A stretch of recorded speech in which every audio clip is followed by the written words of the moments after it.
That was the day I realized the sheriff's department wasn't just useless, they were predators. From then on, they made me their personal target.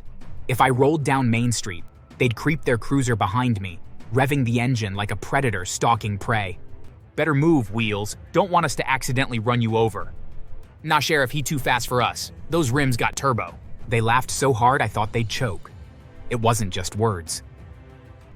One night, as I wheeled home after grabbing takeout, I turned a corner and there they were, waiting. They boxed me in with the squad car, lights flashing red and blue like some cruel carnival. Sheriff McAllister stepped out, smirking. He pulled a knife and crouched next to me. Before I could even speak, he slashed both tires on my wheelchair. The hiss of air leaving those wheels sounded like my dignity deflating. "Now chase us, boy. Let's see them Olympic skills." Deputy Briggs laughed so hard he slapped the hood of the car. "You hear that, Sheriff? Wheelchair 500, and he already lost the race." They left me stranded there in the dark, rain starting to drizzle.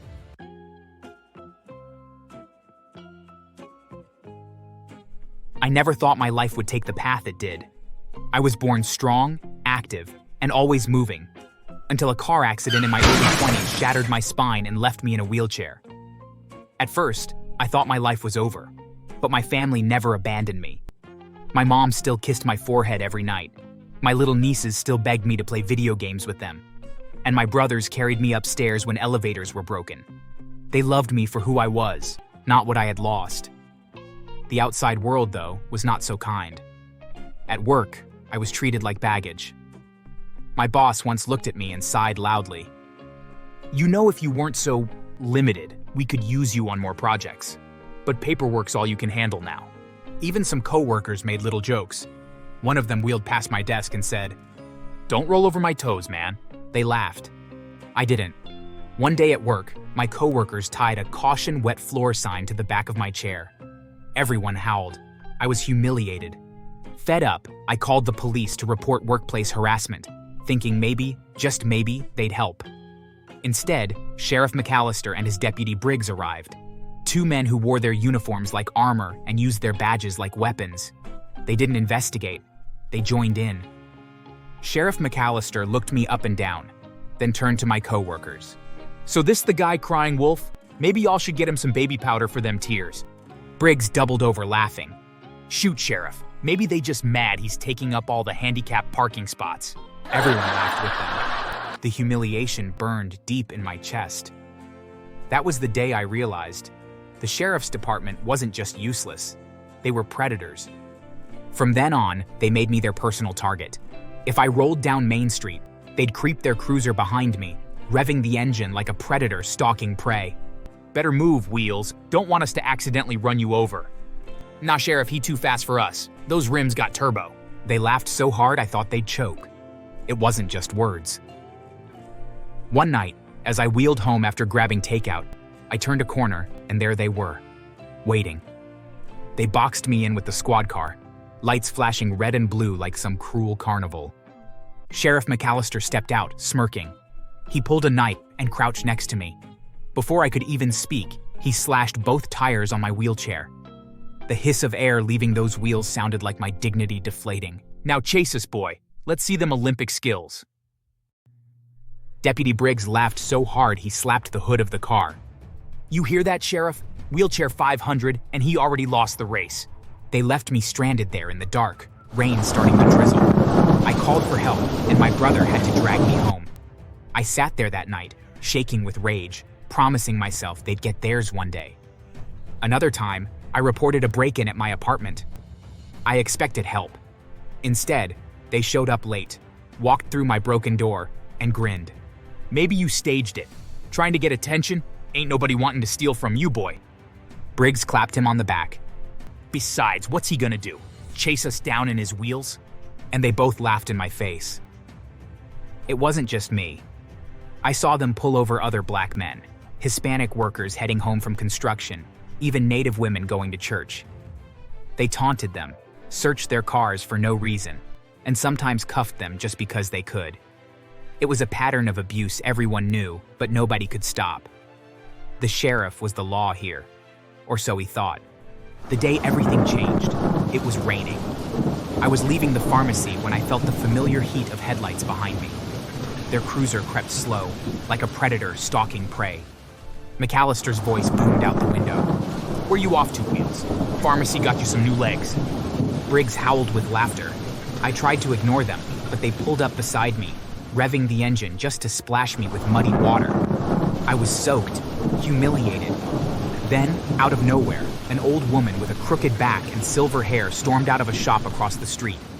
She must have been in her 70s, but her voice carried thunder. "Leave him alone, you devils!" The sheriff sneered. "Mind your business, old hag." He didn't back down. "Touch me and see what happens." He shoved her. She stumbled, fell hard to the ground. My heart stopped, but she rose again, eyes blazing like fire.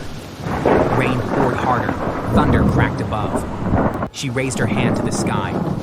"By the heavens I curse you, you will regret this. Your own hands will shame you, your own power will ruin you. So I speak, so it will be." For a split second, even I felt chills. But McAllister and Briggs, they burst out laughing. "You hear that, Briggs? Witchy woman thinks she's casting spells. Stupid old bag. Lightning gonna strike her before us." They cackled and drove off, splashing her with mud. I helped her up, trembling at the fury in her eyes. "Don't fear, child. Their downfall is written. Watch." And then, the strangest thing happened. The skies cracked with thunder, rain poured harder, and something unseen, shifted in the air. From that day, the sheriff and his deputy began to unravel. At first, people thought it was stress, but I knew better. The curse had begun. 1 week later, during a parade, McAllister and Briggs suddenly stripped down and ran through town naked as newborns, screaming nonsense. The crowd gasped, phones came out, and by the time they realized what they'd done, the videos had gone viral. Their wives left them the very next day. Another time, they grabbed their service weapons and chased a group of teenagers out of the park. Everyone thought it was an armed standoff, until it turned out the kids had been playing frisbee. The deputies tackled them, shouting about terrorists, only to be beaten up by the very people they were supposed to control. The town was horrified. Their madness grew. They slept in police cars instead of going home. During town council meetings, they nodded off snoring loudly.